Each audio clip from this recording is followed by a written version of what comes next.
D'accord. On espère qu'il y aura une mobilisation de ces psychologues-là sur le terrain, mais il y a également, Didier, qu'il y a des personnes qui profitent de cette catastrophe pour escroquer ces pauvres familles, ces sinistrés, parce que lorsqu'on a mis cette thématique en débat, il y a certains individus qui appellent des personnalités responsables, politiques et autres commerçants pour demander des appuis, et donc à la faveur des sinistrés de la catastrophe, le sous-préfet de Yaoundé 2 apporte un démenti formel sur des actes d'escroquerie orchestrés par certains individus mal intentionnés pour récupérer de l'argent au grand désespoir de ces sinistrés qui sont à la recherche de l'abri. Est-ce que ce n'est pas aussi parce qu'il y a un cafouillage autour de la gestion des sinistrés? Effectivement. N'importe qui se retrouve à aller d'abord sur le site, parce qu'aujourd'hui le site est devenu un studio photo, n'importe qui y va, n'importe qui donne les dos sans coordonnées, et à la fin vous avez des personnes qui appellent pour escroquer encore des pauvres sinistrés.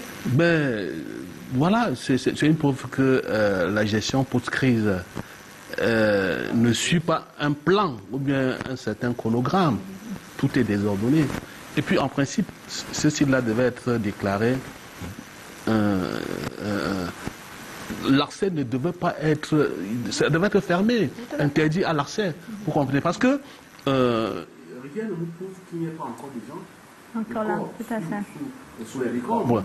Au-delà de ça, il y a aussi des animaux, avec tout ce qu'il y a pour avoir comme maladie pour le faire, et consorts. Et cela peut engendrer une crise sanitaire.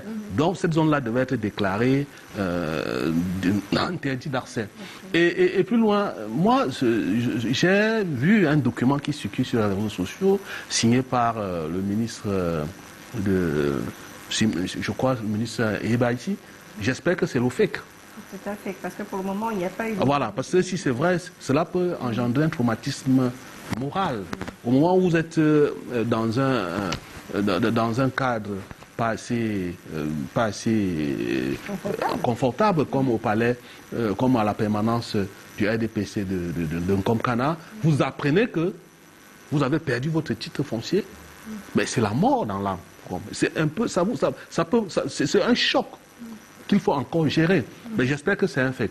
Mais au-delà, moi je pense que ce qu'il faut faire aujourd'hui, est-ce que les gens vont rentrer là-bas? Après, c'est la question que je me pose. Les deux ministres ont été clairs là-dessus. Ils vont partir. Voilà, c'est une zone, mais dans sans ville, donc du coup... Et ça me permet, et là ça me permet parce qu'on a en face une situation assez cocasse. Face aux défis démographiques, quelle alternative? Et c'est pour ça qu'aujourd'hui, je pense qu'il faut changer de paradigme pour ce qui est des politiques publiques d'aménagement du territoire. Ce discours qu'il y a des zones inconstructibles me semble dépassé, éculé. On ne devrait plus les utiliser. Pourquoi? Parce que si on peut construire le pont sur l'eau, si le Japon est un archipel de 4 îles, et on connaît les mouvements tectoniques au Japon, on a su... Vous comparez le Japon au Cameroun? Mais, nous sommes... Non, ce n'est pas un problème, c'est une question de vision. On a des problèmes de route, d'accès, de circulation d'eau. Vous nous avez invités, je ne suis pas dans le nivellement par le bas, vous comprenez. Singapour, qui est là, Singapour, c'est comme Manoka ici.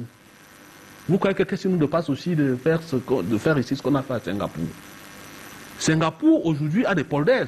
Les polders, on gagne, la terre gagne sur la mer. Vous avez déjà entendu un jour les inondations à Singapour? Allez sur l'université de technologie ici à Douala. Vous allez voir ce que les jeunes étudiants sont en train de faire, encadrés par les enseignants, en matière il y a ce qui s'appelle là-bas la maçonnerie sismique. Ce qu'il y a lieu de faire pour moi, en tant que militaire, d'abord, déjà savoir combien nous sommes. Parce qu'on ne sait même pas combien nous sommes aujourd'hui. À peu près 40 millions, à peu près 27 millions, à peu près 31 millions. D'abord savoir combien nous sommes.